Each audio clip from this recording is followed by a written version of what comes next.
All right, welcome in the MyBookie.ag pregame show. Alabama, Clemson getting ready to go in the Elite Eight. You see Lance Taylor is back with us. He's there in the middle. Jim Dunaway is in L.A., where, Lance, you're in better weather than Dunaway. I don't know. This is kind of a weird reversal. It in really Birmingham, is. You got much better weather.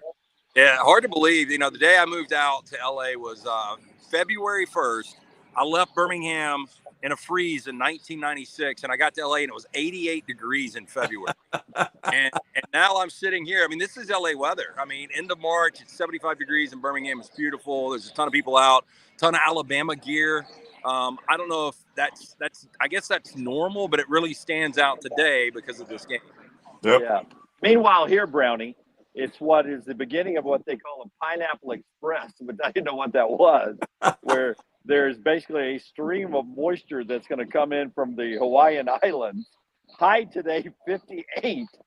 And right now, luckily for the show, we have a dry band we're in between bands of heavy rains. And we were coming back from Hollywood last night, where I went to eat with the broadcast team again, and because they're very superstitious. And we're coming back, and they've got flashing signs on the interstate that says storm warnings this weekend. Storm every 3 miles, storm warnings this weekend.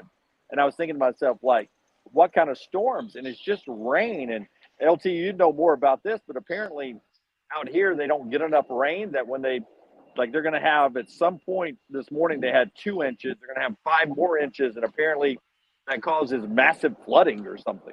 Yeah, well, I was only out there 8 months, and it rained one day. Yeah. Wow. So counting Pasadena, LT, we've been out here. This is my 4th day here, and in Pasadena we were 5 days, and it's rained 5 of the 9 days I've been in California this year. Yeah. Speaking of Pasadena, I was thinking about this today, and I don't know how you guys feel about this. And that was obviously, in retrospect, you look back in Nick Saban's final game, that was massive. Final game. It just feels like this is a bigger day in Alabama athletics than the Rose Bowl. Yeah, I would say that, Brownie, that and y'all correct me if I'm wrong. Now, the other night, our friends Jimmy and AB, who are here, they decided on Wednesday to come to the basketball game. The Alabama the season ticket holders, there were 1,000 tickets allotted to Alabama, 1,000. Jimmy and AB did a head count. They think 300 Alabama fans were here. There'll be a little bit more today, but it's Easter weekend, right? Flip, though, to Phoenix. If Alabama wins today, every Alabama person I talked to in the administration, and including our friends AB and Jimmy, believe that it'll be a football-like road trip. If Alabama's in Phoenix, it'll be like, tens of thousands of Alabama fans that will go to Phoenix. But that this is being, first of all, I don't know how many people thought this team would be here, but the fact that it's the Easter weekend, it's just become tough for some people to get here. And then I do think there's a little bit of a surprise with this team. Well, it's going to be real quick, bro. It's going to be a massive ticket if Illinois wins, NC State wins, and it doesn't matter, Purdue or Tennessee, they are going to travel. So I agree, man. If Alabama, that is going to be a crazy, crazy ticket price-wise. Yeah, if I'm an Alabama or Clemson fan, I'm thrilled that I am in this situation, but I'm going to hold my money for Phoenix. I'm just going to gamble that, you got to think through this. If I go to the expense of flying to LA and take the time, Easter weekend and all of that, and watch my team lose, I'm going to regret it. If I sit at home and watch them win, I'll spend that money and go to Phoenix. I'm not going to regret that. I'm going to a Final Four. So I think that's probably what most fans would do. Well, there's one guy I'm about to eat lunch with here outside the arena who came from Steamboat. He and his son were there on their spring break. And instead of flying back to Birmingham for Easter weekend, they got the okay to come here for the game today. We're not here Thursday. And they're going to fly out right after the game, make Easter church in the morning. But he can't make Phoenix. He says he's got business this week. And he's like, and if it's UConn anyway, I don't want to see us get our butts kicked. So I want to go out on top, them cutting down the nets here, and then he'll watch the Final Four on television. So you have people doing it a lot of different ways, for sure. Jay Mose asked where you are, LT. Do you mind disclosing your location there? I am at Avondale Brewery, our buddy Michael Sellers venue here. I'll show you a little. Yeah. I Chili, am. Chili, and Dunaway, you'll especially love this. Chili and Bullet are here with me, but Maddie got an Alabama Crimson Tide for Christmas. Oh, wow. First time she's worn it. So it's all in on the Tide today. I would like to. I'd like her to send a picture of her in the sporting the Wow. Alabama gear. I will. I will walk over when I'm wrapping up, and I'll let them say, hey, guys, because I know you want to see Bullet and Chili. Yeah, loving to see Bullet and Chili. Yes, I've missed them. I would tell you that I've lost the bracket challenge. No, I have. Don't I've do lost this. it. No, do not do this. Do not do this. If Brown, UConn loses, Jim, don't do this. It's if UConn. loses, UConn. Yeah, if UConn loses, Dunaway. I don't know if you've watched Terrence Shannon Jr., but that guy is the best player in the tournament. I'm including Dalton Connect. UConn's not losing. So, I mean, they're the best team in the country. I'm going to lose the bracket challenge. I sent out a video about an hour ago. They've got our friends from Coca-Cola have a 3-point shot and some shots going on behind us here. They let me be first in line. I jumped out there, put up a few shots, hit my second one there. I just got to find 5 D1 schools in a 24-hour period to go ahead and knock this thing out. Nope. LT, I was thinking about extending my stay here and just trying to knock out like Pepperdine, UCLA, USC, UC Santa Barbara, and a couple of these out here maybe. Well, you would think it would be easier out there, but with the traffic, I mean. Good point. Good point. And I don't want to go to California's prison. I know our boy Ush was pulling hard for Creighton last night. And, that was a tough loss. Tennessee, man, the way they played, final 10 minutes of that game was incredible. And Jamal Shedd, man, for him to go down. I had Duke plus 4.5. I don't know how you guys feel about this. If Shedd doesn't go down, Duke doesn't win that game. Yeah, no, I'm with you on that. I agree 100%. Shedd. Yeah, I think Illinois has got a shot at UConn tonight, Dunaway. So this thing might not be over. You can play all those games. Don't do it, Dunaway. You play all those games, by the way, at MyBookie.ag. Code next round when you sign on there at MyBookie.ag. You use code next round, you get that sign-on bonus. Win once with it. It is yours and yours forever there at MyBookie.ag. Code next round. MyBookie.ag. Code next round. Let's look at the lines real quick for the 2 games tonight. The game we were just talking about, UConn, an 8.5-point favorite. Lance thinks Illinois has a chance. Dunaway is trying to reverse landmine this thing. He says UConn wins going away. Bama still holding as a 3.5-point favorite over Clemson. We'll talk about that in 1 second. Jim is outside Crypto.com arena. Lance got about 5 or 6 more minutes before Avondale shuts down there. So we're going to make the most of that. But a reminder, the Autograph app as well.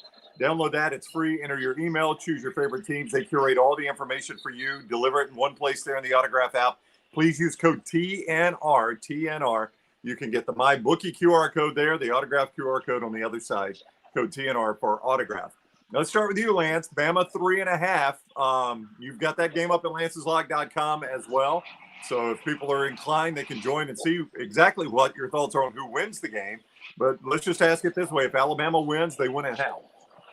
The problem now is Dunaway can chime in a little bit more on this, but Nick Pringle, how healthy is this guy? I'll walk you through real quick then. Yesterday at practice, he was in a boot, a protective boot, not because he's out, but they were trying. It's a heel bruise, I'm told, and they're trying to give him a day of rehab and lessening the continued press of every step or anything. Did not, from what I'm told, participate in the practice. He did mentally, but kept the boot on, and during the practice, not even bruised it even more. And they're going to treat it. They were treating it overnight. They're going to treat it pregame, and he's going to quote give it a go on the court. But you saw at the end of North Carolina game, LT, he was out there playing basically on one leg, which helped them a lot. And the other side is Latrell Wrightsell, who I think could be Alabama's best defender. Though Rylan Griffin has been really good in the last 2 wins, especially the other night on R.J. Davis, who Alabama forced into being horrible from 3-point. Wrightsell is a no-go, according to those close to the team and including his parents, who say that if Alabama wins and they come back to Alabama, he'll be reevaluated with that concussion and may be available for the Final Four, but not until they get ready for the Final Four. So that is what sourcing tells us out here in Phoenix on the injury report. Well, with that said, the big for Clemson, PJ Hall kid, 6'10", he had it is PJ Hall, right? It is, yeah. This is what happens, vodka lemonades in the sun. But that kid was incredible back in November or December in Coleman. One of Alabama's only 2 losses at home this year. But, Nate Oates said after that game, our guards aren't physical enough right now to hang Clemson's guards. And so you look at Joseph Girard, you look at those are the guys you can. And I don't know, maybe Grant Nelson in this zone. That's what Alabama fans expected from him. And by the way, I didn't realize, you know where he's from? Grant Nelson? Yeah. Where? Devils Lake, North Dakota. That's where I was sending Dunaway. You guys sent me. I swear that was where I was sending you. No way. Yeah. It's one of the most miserable places in America that time of year. He's from there? Oh, if I interview him again. Tell him. Ask him how bad it would have been in February for you. Okay. Yeah, I'll tell you, I can't do it if they lose. It won't be that kind of a locker room. But if they win, I will absolutely ask him that question. Better to be in Phoenix for the Final Four in Devils Lake, North Dakota in January. Hey, I'll tell you this, though, man. And he had an awful game against Clemson earlier this year in that loss in Coleman. But that kid, the way he can put it on the floor, how athletic he is, some of the reverses he was doing the other night against North Carolina, like if he comes out and plays with that confidence for 40 minutes, people expected him to be Dalton Knecht. That's what Alabama fans expected. He played like it the other night. So the last couple of games, he has been legit. Can he continue that? That's going to be the difference. And Alabama loves to get up and down the court. Clemson likes to slow it down. They like to rely on that defense a little bit. So I think it's there's a reason Alabama's favored here, but I just can't believe the way these two teams ended their season. Clemson losing 3 of their last 4 and Alabama losing 4 of their last 6. This shows you get hot at the right time. You get the right draws. You can move on. But both of these teams playing for a spot in the Final Four, the first ever in either team's history, it's pretty incredible. Yeah, it really is. And that's why you mentioned Clemson's pace, LT. I know you got to go here in 1 second. Clemson's pace, the Alabama-North Carolina game was the highest total on the board, and the total tonight about 10 points less than what Bama North Carolina went off. So they're expecting a lower scoring game here tonight.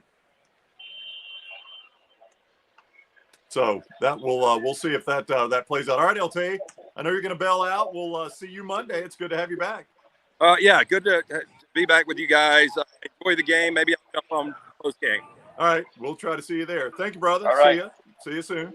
All right, so there goes Lance Taylor as he is downtown Dunaway, and they were about to shut it down there. So you're seeing there, we've got the Pineapple Express, but it looks like the Pineapple Express bottle of sunshine right now. I know. It just broke all of a sudden, Brown. Let me give you a look around here. There's the stadium. We're in the ESPN Peacock Theater Center around here. As you can tell, not a lot of fans yet, but it will build up a little bit. But it's not going to be a great ticket. The 2 big ticket holders lost. So the tickets are, I talked to 2 guys who are on row 15, Brown, behind the Alabama bench, primo tickets. They paid $80. Hey, we're live on the air back in Alabama. What do you think of our chances today? Pretty good. Hopefully we pulled out. Pretty good. What about you? Yes, outside. Yeah. Are you guys from, where are you from? So we live in San Diego, but I graduated from Alabama. Okay, San Diego graduated from Alabama, and you just fell in love with an Alabama guy? Yeah, I went to school at Arkansas, but here's All right. Well, thank you very much. Was that Yeah. that the old school Bill Curry sweater she's wearing Dunaway? Yeah, it was. Yep. Parisians, Yep. 1988. Yeah, absolutely. Yeah. So there's 2 Alabama fans. So if we talk to 288 more of them, we'll get everybody before pregame. No, there will be more here tonight. But as I was saying, row 15 behind the Alabama bench, and in the arena, the higher seated teams were behind the team benches the other night, and then Clemson and Alabama fans were on the opposite side. And because both lower side teams won, their tickets got rearranged and moved over to, Alabama will be sitting where the Arizona fans were the other night. And so they will be on the other side behind the bench, but 15 rows up, $80. $80. That's crazy, and I just don't imagine. LA is such a pro town. I just don't imagine you're going to get a lot of locals that are like, "Hey, let's go watch Alabama Clemson tonight." You know, the Dodgers, the Lakers are obviously on the road.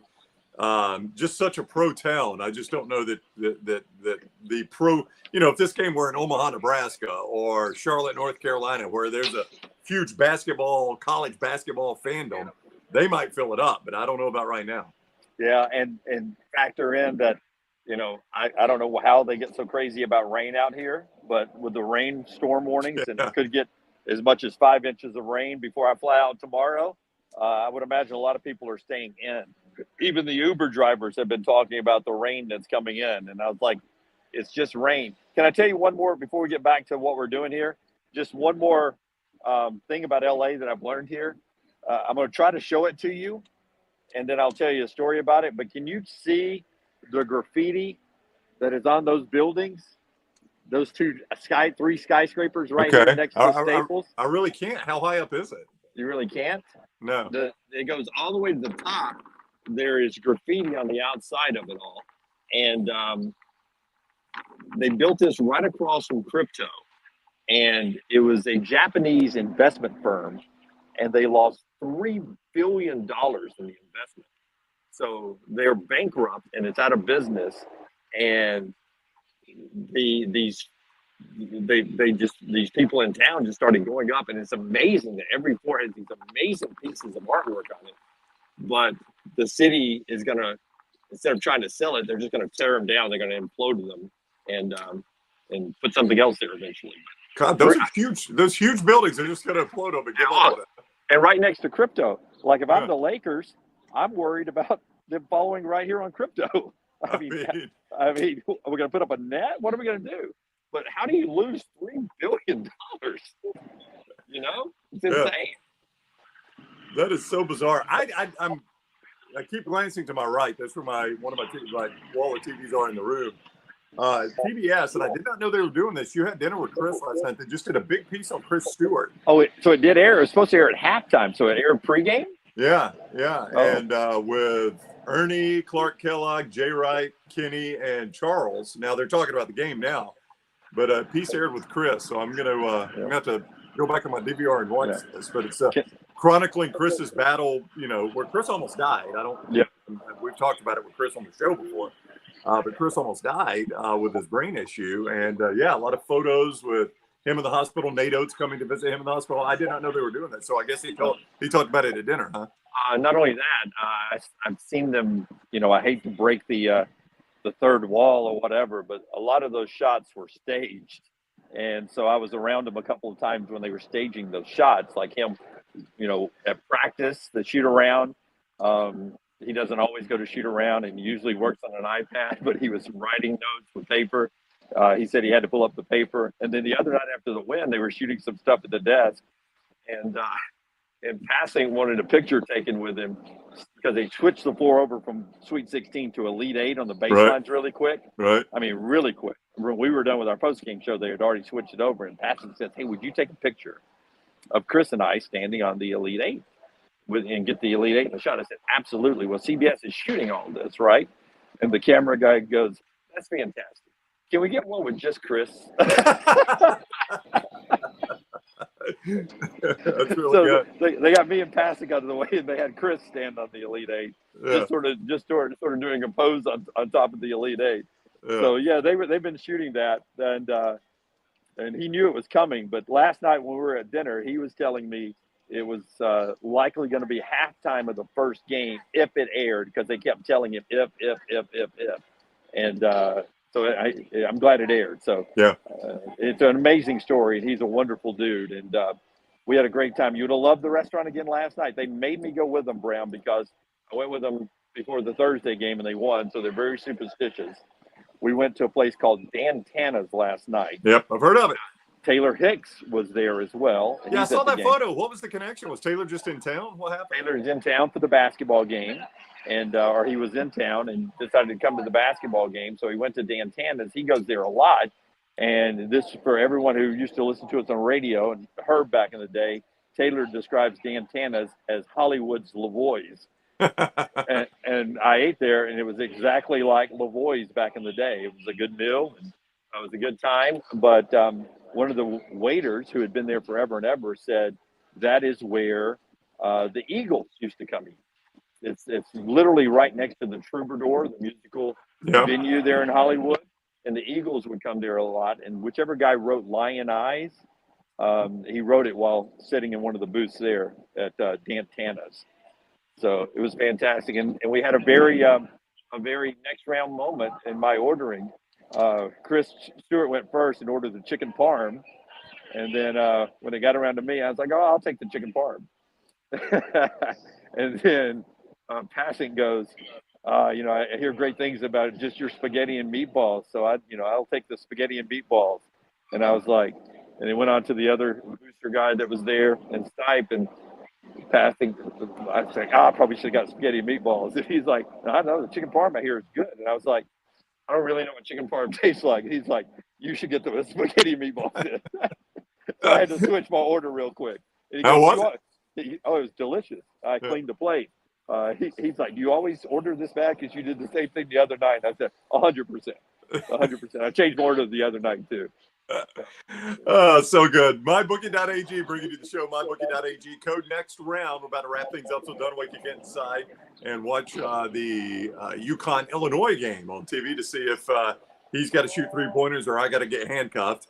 That's basically going to come down to that one. Tennessee still plays really. For this. So really, yeah. if Illinois, no, I don't. So if I thought we tied, and it would come down to some point total thing, which I'm always horrible at.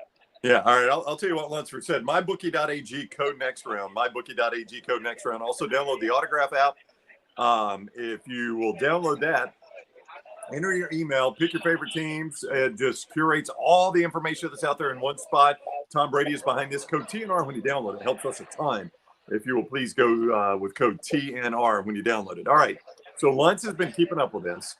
And so he says, if you give me 1 second, I got to dig through it. All right.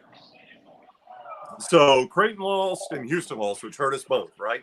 Right. At best, you can tie for last place, but there is the tiebreaker that we've agreed upon. Roll Tide.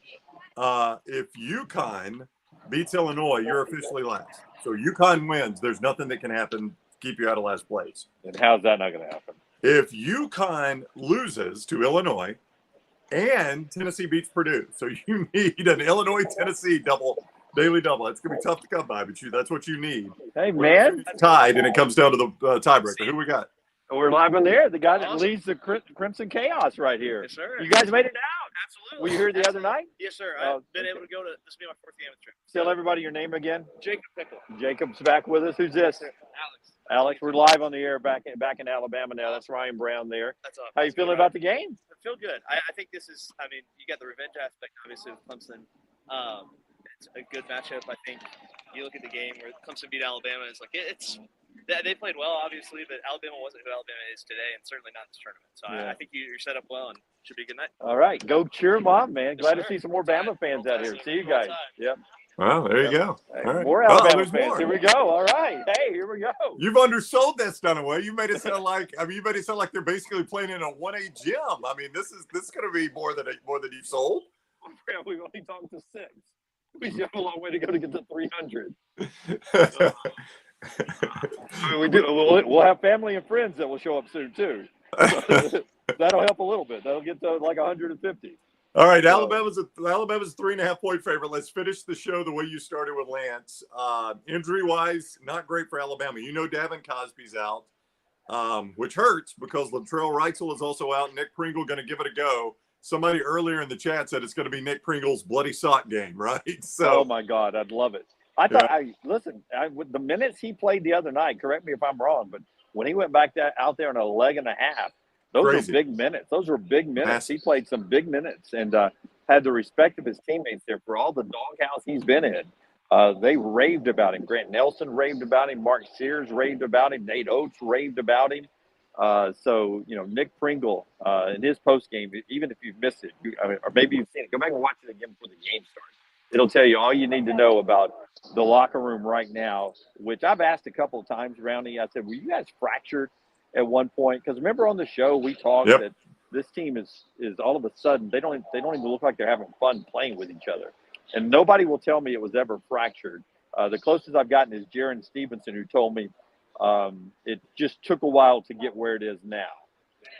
But they are in a good headspace right now, and I don't know if they're going to win this game or not. They've already made history going to the Elite Eight. It's been a fun run, but you only cut down the nets 3 times in basketball.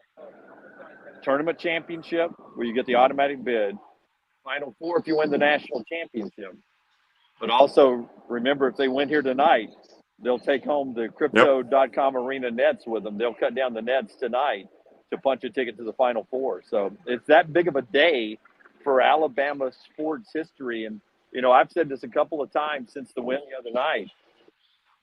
I've gotten to the point where I just, I've seen so many football championships, and I know that's a first world problem. This is the one I've always wanted for a long, long time now, is a basketball national championship. And the whole national championship thing, we'll see if that happens. Just getting to the Final Four would be so, so huge for this program, especially right now with Nate Oates and where he is. Yeah, place they've never been, and it would be massive for this program to take another step forward there, and would solidify what I think everybody thinks about Nate Oates. And they've said the only thing missing here is a deep run in the tournament. Well, it's hard to go much deeper than making the Final Four. So yeah, you check that box there, and then the only thing that would be left would be a national championship if they couldn't close the deal. So biggest game in Alabama basketball history tonight. I think a lot of people have accepted that the biggest win in Alabama basketball history was the other night against North Carolina Thursday night. That makes this the biggest game. The reason I say that, Dunaway, is you remember when they played UConn, I don't think anybody thought Alabama had much of a chance to advance to that game. You're the favorite in this one. You're about to play 40 minutes where you're favored to go to the Final Four. It's the biggest game in Alabama basketball history you're about to go watch. And you know how tough this tournament is. You don't know if or when you ever get a chance like this again. So you want to take advantage of it. And Brownie, can I just use a comparison from another sport? Remember in 1980 when the Americans beat the Russians? They still had to go out and win that one other game to be gold medal. Yep. It feels like it was the Russians that Alabama beat the other night in North Carolina, and now they still have to go out and win this game here today in L.A. So do you believe in miracles or not? That's all I'm asking. One of my favorite sports stories of all time is the pregame speech the hockey coach Herb Brooks gave before that gold medal game, when the United States obviously had won. They'd beaten Russia. The whole world had stopped, and he walks in the locker room, and they said it was like saloon doors, like those double doors. And he bust them open, and he goes, it was kind of like a half, like 3 sides of a rectangle. And all the players are on the inside of the rectangle. And he walks to one end, turns around, and walks back, and he turns around and he goes, if you lose this game, you will take it to your blanking grave. And then he turns around to walk out. They say he gets to the door, pushes the door open, and turns around and looks at the rest of the team and says, your blanking grave. And then walks out. That's all he ever said. And they said, I remember Mikey Ruzioni telling that story, and he's like, after he said that, there was 0 chance we'll lose that game. I mean, every player in the locker room knew, I take this to my grave if I lose this game. Oh, and I think a lot of Alabama fans are on edge right now. I bet they're nervous, wanting it because it's so close that you can taste it, and that you're 40 minutes away from going to a Final Four. Pretty darn crazy. We were talking about injuries before the chaos guy came up. Pringle's going to give it a go. We do not expect Wrightsell to play, and then obviously Davin is out. Pretty much the rotation you saw the other night, and hopefully Pringle can go. Yep. All right, Alabama Clemson coming up. We'll talk about it post game on this same platform. Make sure you've subscribed on YouTube. If you'd give us a thumbs up, we'd greatly appreciate it as well. Set your alerts so you know when we're live, but you can also see us on Facebook. If you'll share us there, that helps a lot. On Twitter, on X, if you can retweet that or re-exit, I guess we would say now, that helps us a lot as well. We appreciate you doing that. MyBookie.ag, code next round. You can play both the games right now. UConn, a pretty big favorite in the Elite Eight. Alabama, a favorite, above 3.5 against Clemson in the Elite Eight. Play all those at MyBookie.ag, code next round when you sign on. Get that sign-on bonus, win once with it. It is yours and yours forever. MyBookie.ag, code next round. Also download the Autograph app, curating all your favorite teams' content right there in one spot. Tom Brady is behind it, so you know it's quality. code TNR. All you got to do is enter an email address. It is free to download. Use code TNR when you download the autograph app. That helps us. You see both QR codes on the screen. All right, Hey, Jimmy. can I just say real Yep. quick while you were saying that, I got 2 autograph notifications in my screen for $16 tickets at the Detroit Regional, whichever one that is. That's Tennessee. Yeah. Tennessee. So two $16 notifications on 2 different pairs of tickets there. And it's not just a ticket app. There's a lot of stories there. So just your email address and the promo code TNR. And don't forget, over on Twitter, and hopefully Taylor is going to share it on some other platforms, or Forrester, we'll have posts going on all night long, team arrivals, some atmosphere stuff. So if you want to feel like you're here, over on our Twitter platform, and maybe some of the other platforms as well. Just everywhere, we've got you covered in LA. And can I say thank you to everyone who made it possible for me to be here. I appreciate all you guys for allowing me to come out here and do the work. At Next Round Live on social media. That's where we get all that content, at Next Round Live. Glad the Pineapple Express broke and gave you some sunshine. If you see a seedy couple and they mention Pineapple Express, go the other way. Okay. All right. All right. All right. Enjoy the game. We'll see you guys right here after the game. And Dunaway will be in the locker room and join us as well. So, guys, have a great night. Enjoy the Elite Eight.